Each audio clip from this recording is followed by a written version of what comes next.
I usually start planning in December of the previous year.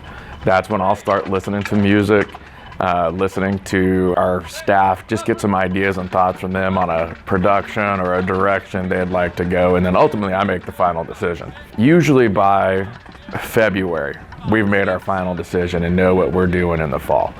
Usually the end of July, we start meeting as a full ensemble to learn music and start getting our feet back under us. I think that's probably the biggest challenge, especially with freshmen. The easiest thing is, I think, starting off is repetition and watching them and making sure they're doing it right from the get-go. Because the tempos of the field show are faster, so we've got to make sure they have a pretty good fundamental in their feet, because the natural tendency is to revert to more of a walking instead of marching when that tempo starts to creep up. So it's repetition, making sure they're doing it right. You know, we're still finding reminders of, you know, keep that back straight, make sure your horn is flat to the front. Kids still unsure, and this doesn't necessarily mean just freshmen, it could be older kids, still unsure when they're back marching if they're gonna hit that dot, so the natural tendency is to look.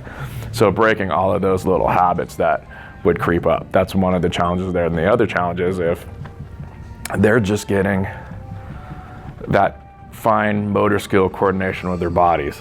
And so getting that all to work and function and letting them know that this can act separate, their body can act separate while, you know, they're playing their instrument. It's fun, but it can be a little stressful at times too.